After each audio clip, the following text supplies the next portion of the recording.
Adding a pet to the family also comes with learning how to prevent ticks and fleas from bugging your furry friend. To keep your pet safe and sound, there's a few things you should do to keep your pet tick and flea free. So tell me, Dr. Richard, what are the symptoms of fleas and ticks?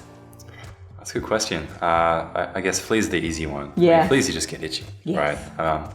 I guess the classical flea itchiness distribution is up here, called like the dorsal hindquarters. And so you sort of get like this raw, red, itchy, kind of scaly area. Yeah.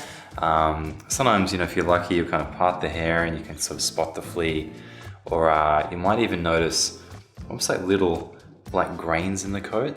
And that's actually the flea poop, which is kind of gross. But, if you think it's flea poop, what you can do actually is you can get the grain and place it on a wet tissue and actually wipe it. And if it forms a red streak, then it is digested blood and it is flea poop. So that's the gross little medical nugget. I'm glad you didn't today. say taste it. So no, you don't taste the flea poop. It's Joking, probably high protein, but it's next superfood. I don't know.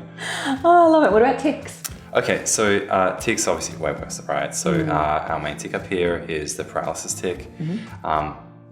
So the most general symptoms of paralysis tick and venomation is going to be let's say you may start off with regurgitation. And so regurgitation is a little different to vomiting. Vomiting is when there's real effort involved in bringing your food up. But regurgitation, pet might just be, trotting along and it's almost as though the food just like falls out of them. Yeah, and that's because their esophagus has become paralyzed and is open. So often that's the first sign. Occasionally they're short of breath because they may have had a very slight amount of regurgitation, but not actually gotten rid of the food. So they may have then actually inhaled what they've regurgitated, which is quite serious. So you can develop a life-threatening pneumonia from that one. So occasionally it might just be that they've got this, raspiness and that they're quite short of breath. I guess finally the more obvious signs are going to be paralysis, obviously, as the name suggests. So paralysis typically starts off as a hind limb paralysis, so it's a bit kind of wobbly in the back end, and it looks as though they feel pretty good. If they're a dog, they may be wagging the tail and still want food and be coming to greet you at the front door, but they're just kind of weak in the back end. But if you get the paralysis tick, let's say on your face, you may actually develop more of like a local paralysis. So it's almost as though you've kind of lost all feeling in your face. So you'll stop blinking, for example, and you'll just be raising one side of your lip when they're smiling, sort of thing. So the symptoms can vary, but that would be your top few. Yeah. What about just like normal bush ticks? 'Cause sometimes you don't notice those. It's scratching mostly, isn't it? Yeah, much like the fleas. I think they have a more general distribution though. Fleas really like this area. Yeah. Whereas ticks aren't fussy. Ticks will just kind of bite wherever they latch onto. But look, we don't see too many bush ticks, at least where we are, generally speaking. Yeah, paralysis ticks. They're the ones, obviously to they're worry the bad about. ones. Yeah, exactly. Whereas, fleas are on occasion. Yeah. Yeah. We're pretty good with our tick and flea prevention these days. So what are the options? Because there's so many new ones. There are a few new ones. Curiously, structurally, they're all really similar. So that class of drug, they're called the isoxazolines. And basically, you get ones that last for a month. That might be a tablet.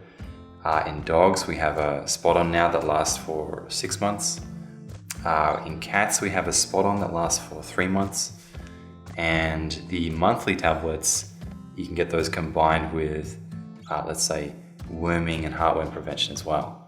And realistically, certainly in our experience and from the testing they've done, they all seem to be similar in efficacy. They're all very effective. We might have had one breakdown of that entire class of drug since they've been released a couple of years ago, which is fairly unprecedented, efficacy, really, which is excellent, right?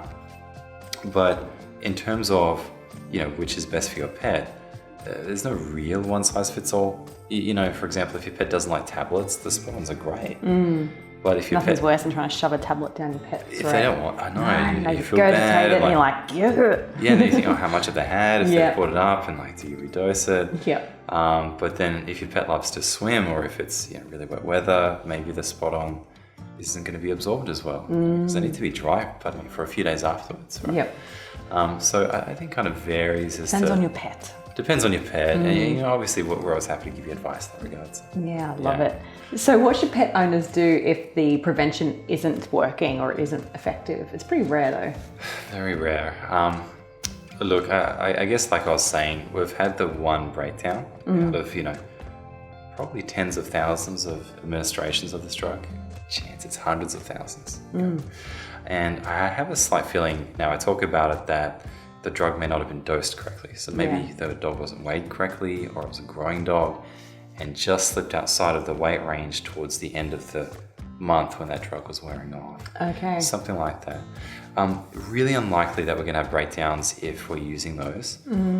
In future, it's a possibility because we do see drug resistance emerge in those populations over time. The more we use the drug, there's just going to be that tiny percent of the population that is a little bit resistant.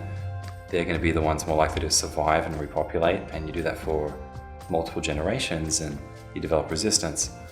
We haven't come across that yet. So for now, it seems to be fairly robust recommendations. Yeah, well, it's better than nothing. So as you can see, Yeah. ticks and fleas pose a real annoyance to your pet and sometimes a huge risk to them as well. So it's vital we check on their fur often, stay on top of preventative health to keep them feeling great. If you have any doubts about preventative health or concerns about ticks and fleas affecting your pet, definitely get in touch with the team at Cairns Vets today.